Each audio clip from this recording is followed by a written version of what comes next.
Sulastri duduk di beranda rumahnya, menatap gerimis yang jatuh pelan ke tanah. Hujan selalu membangkitkan kenangan yang ia kubur dalam-dalam, tentang suaminya yang pergi untuk selamanya, tentang kesepian yang menggigit tiap malam.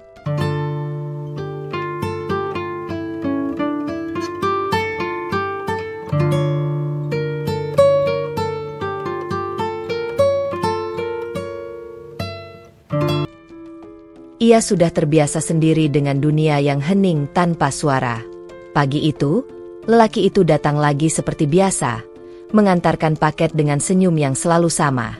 Namanya Raka, seorang kurir yang setiap minggu datang membawa barang pesanan Sulastri. Bedanya, hari ini ada sesuatu dalam sorot matanya, sesuatu yang membuat dada Sulastri berdegup lebih cepat dari biasanya. "Bu Sulastri, ini paketnya," kata Raka, menyerahkan kotak kecil kepadanya. Sulastri menerima paket itu dengan kedua tangan lalu mengangguk sebagai tanda terima kasih. Ia tak bisa bicara, hanya mengungkapkan perasaannya lewat gerakan dan tatapan. Tapi Raka paham. Sudah berbulan-bulan ia mengantarkan paket ke rumah itu, dan tiap kali ia datang, ia selalu menemukan alasan untuk berlama-lama. Awalnya hanya karena rasa kasihan pada seorang janda yang bisu dan hidup sendirian. Tapi lama-lama ada sesuatu yang lain, sesuatu yang menahannya untuk tidak segera pergi setelah paket diterima. "Hujan lagi ya?" Raka mencoba mencairkan suasana. Sulastri tersenyum, pisaknya anggun. Ia harusnya tidak merasakan ini. "Bu Sulastri," suara Raka bergetar. Sulastri sesak, seakan pertanyaan itu bukan hanya sekadar kata-kata, melainkan jeritan yang tertahan di antara sunyi. "Karena saya ingin," jawabnya pelan. Mata mereka bertemu.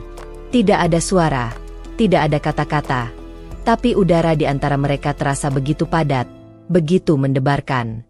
Di luar, hujan semakin deras. Sulastri menatap Raka dalam diam. Hanya napas mereka yang terdengar samar, bercampur dengan suara hujan di luar. Jawaban Raka menggantung di udara, merambat pelan ke dalam dada Sulastri, membuatnya ingin menuliskan lebih banyak pertanyaan, ingin menuntut lebih banyak jawaban. Tapi yang dilakukan Raka adalah menggenggam jemari Sulastri. Hang, kuat, ragu-ragu, namun tak terelakkan.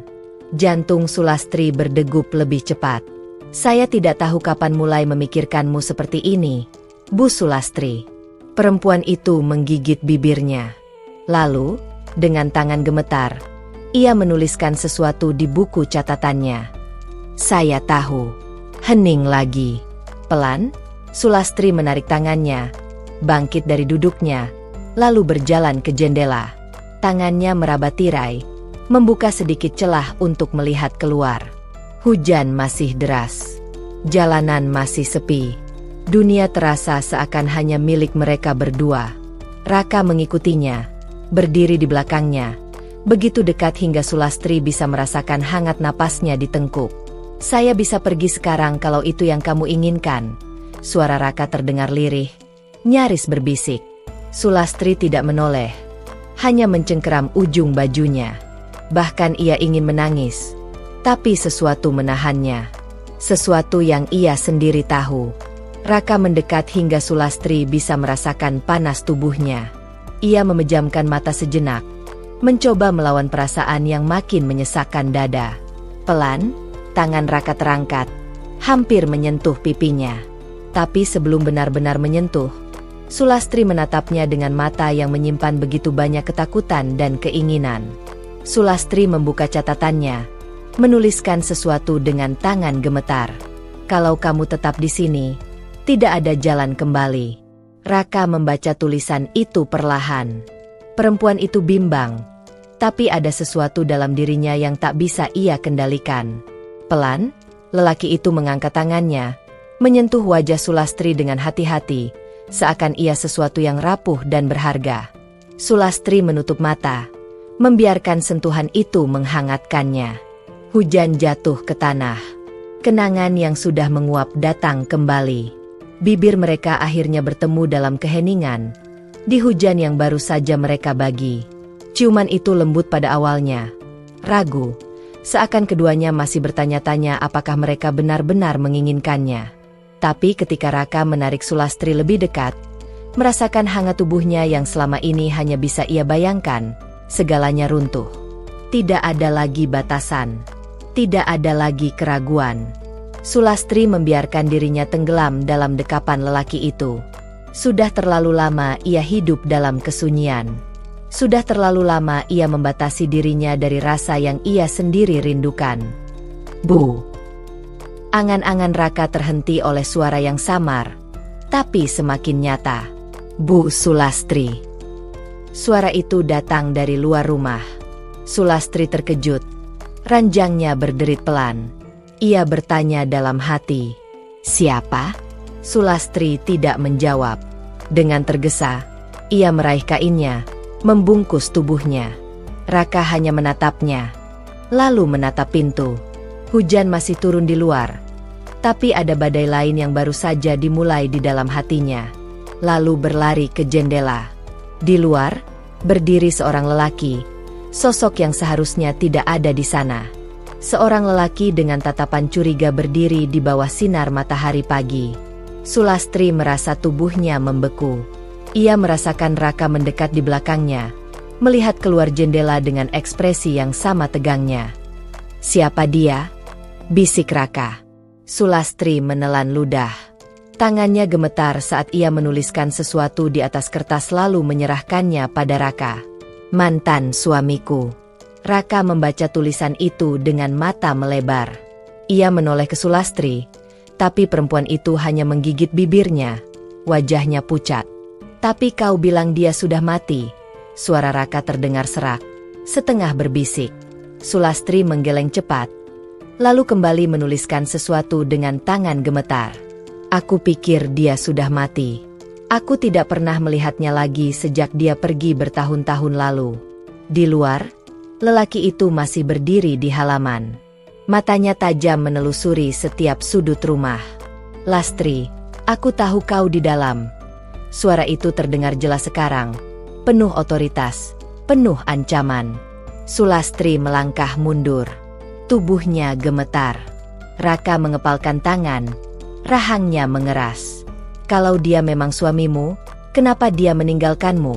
tanya Raka, mencoba memahami situasi. Sulastri menuliskan jawabannya cepat. "Dia bukan hanya meninggalkanku. Dia menghilang setelah memukuli aku hampir mati." Dada Raka bergejolak. Ia menatap perempuan itu, mengamati sisa luka samar di sudut bibirnya, tanda yang mungkin pernah ada bertahun-tahun lalu. Amarah menggelegak di dalam dirinya. Jadi dia datang untuk apa sekarang? Sulastri tidak tahu. Tapi dari cara lelaki itu berdiri dengan penuh percaya diri, dengan nada suaranya yang tajam dan mendominasi, ia tahu ini bukan sekadar kunjungan biasa. Sulastri menarik napas dalam, berusaha menenangkan pikiran. Meraih tangan Raka, menatapnya dengan permohonan di matanya. "Kamu harus pergi," tulisnya. Lelaki itu sudah masuk ke halaman. Sulastri meraih lengan Raka, mendesaknya untuk pergi. Tapi Raka tetap di tempatnya. Sosok itu melangkah masuk ke rumah dengan santai, namun aura ancamannya begitu kuat. "Kau masih ingat aku, kan?" Suaranya rendah, penuh nada kepemilikan. Sulastri menelan ludah. Tangannya gemetar di sisi tubuhnya. Ia ingin bergerak, ingin berbuat sesuatu, tapi ketakutannya mencengkeram terlalu erat. Bagas melangkah masuk, menutup pintu di belakangnya tanpa terburu-buru. "Rumah ini masih seperti dulu," katanya, menyusuri ruangan dengan pandangan tajam. "Aku pikir jandaku yang malang ini kesepian, tapi rupanya tidak seperti yang kupikirkan." Darah Sulastri membeku. Bagas tahu. Ia tahu tentang Raka. Sulastri menahan napas. Matanya berkedip cepat.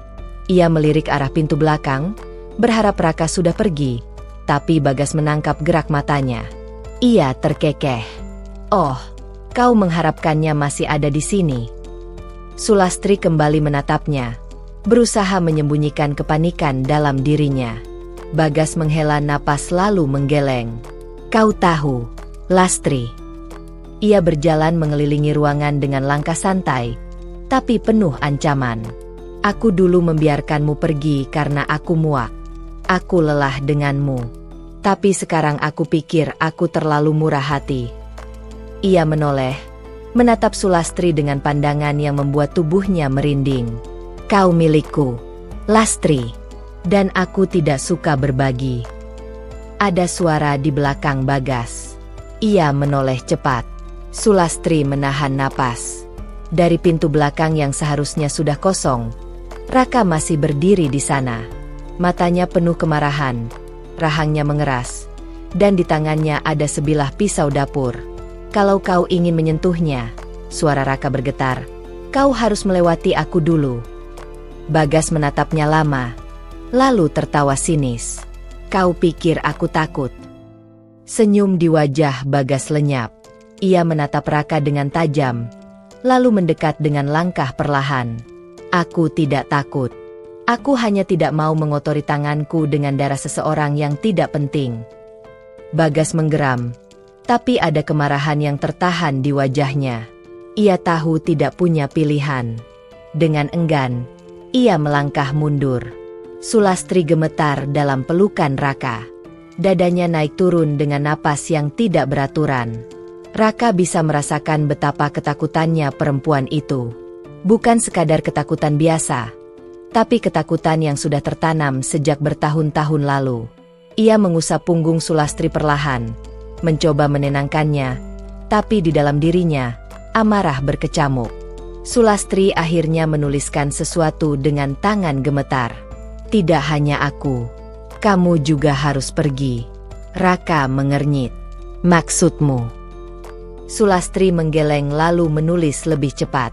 Bagas tidak akan membiarkanmu. Dia tahu tentang kita. Dia tidak hanya menginginkanku. Dia ingin menghancurkanmu. Raka mendengus.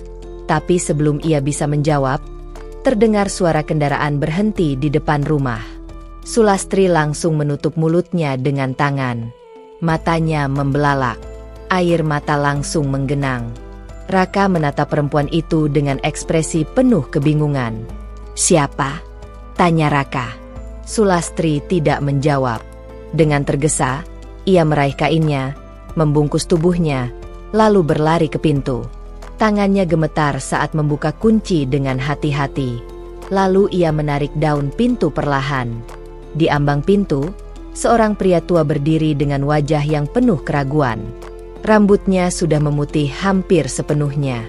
Garis-garis di wajahnya semakin jelas. Sulastri, suaranya bergetar. Sulastri menatapnya lama. Air mata yang tadi menggenang akhirnya jatuh. Tapi ia tidak bergerak. Pria itu maju selangkah. Nak, Bapak.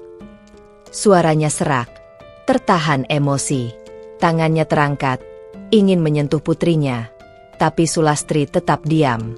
Ia menuliskan sesuatu dengan tangan gemetar. Kenapa Bapak baru datang sekarang? Pria itu menatap tulisan itu lama, lalu menghela napas berat. Bagas bukan hanya sekadar lelaki kejam. Dia punya urusan dengan orang-orang yang lebih berbahaya dari yang kau kira. Raka dan Sulastri berpandangan. Maksud Bapak? Tanya Raka. Pria itu menggeleng lemah. Bagas, dia bukan hanya ancaman untukmu, Lastri. Dia ancaman untuk kita semua.